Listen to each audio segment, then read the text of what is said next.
Hi friends, అందరూ ఎలా ఉన్నారు? మీరందరూ బాగుండాలని కోరుకుంటూ ఈ వీడియో కనుక మీకు నచ్చినట్లయితే లైక్ అండ్ సబ్స్క్రైబ్ చేయండి. వీడియో గురించి కామెంట్స్ రూపంలో తెలియచేయండి. కథలోకి వెళితే, తీరని పగతో రగిలే ఒక ప్రేతాత్మ దుష్టకాంక్షతో లోక ఆధిపత్యం సాధించే క్రమంలో ఒక అతీంద్రియ శక్తి తాంత్రిక శక్తులను బలపరుచుకొని అమరత్వం సాధించాలనే ఒక మహాతాంత్రికుడి ఆరాటం, చీకటి శక్తుల నీడ నుంచి బయటపడాలనే ఒక కుటుంబం పోరాటం, నలుగురిలో చివరికి ఎవరిది విజయం, ఎవరి కాంక్షకి వీధి తల వంచింది తెలియాలంటే చదవాలి ఈ కథ. యక్షపురం దక్షిణ కేరళలో మారుమూల అటవీ ప్రాంతం. సమయం అర్ధరాత్రి 12 దాటిన పౌర్ణమి రాత్రి కావడంతో జాబిల్లి వెన్నెలతో ప్రకృతి అంతా రమణీయంగా వెలుగునీడుతూ ఉంది. యక్షపురం బాగా అటవీ ప్రాంతం అవ్వడంతో శీతాకాలపు చీకటి పడగానే మనిషి అనే జీవి బయట కనపడరు. పేరుకి యక్షపురం పెద్ద ఊరే.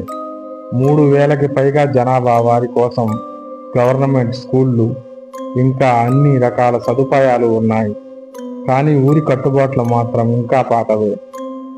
జనం ఇప్పటికీ తంత్ర విద్యలు, దుష్ట శక్తులు అంటూ మూఢనమ్మకాలు పట్టుకొని వేలాడుతున్నారు. మరి వాళ్ళ నమ్మకమే నిజమా? అంటే వాళ్ళు చెప్పేది ఒకటే లాజిక్. మంచి ఉండే చోట చెడు తప్పక ఉంటుంది. ఇక్కడ మంచి అనేది మనం కొలిచే దైవం అయితే, చెడు అనేది మనల్ని భయపెట్టే దయ్యం అని. ఒక రకంగా వాళ్ళ మాట కూడా నిజమే. దుష్ట శిక్షణ కోసమే కదా దైవం ఆవిర్భవించింది. అలాంటప్పుడు దేవుళ్ళని నమ్మి మనం దెయ్యాలను కూడా నమ్మకుండా ఎలా ఉంటాం?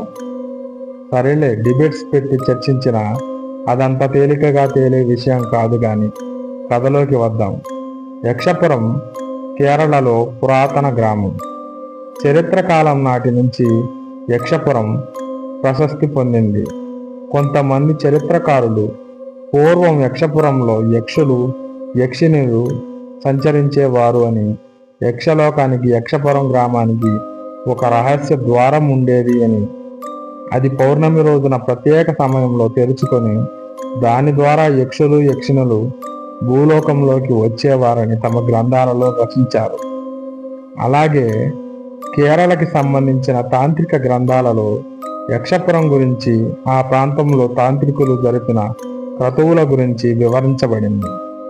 ఆ గ్రంథాలలో ఉన్న వాటికి ఆధారాలుగా ప్రస్తుతం యక్షపురంలో ప్రాచీన ఆలయాలు తవ్వకాలలో బయట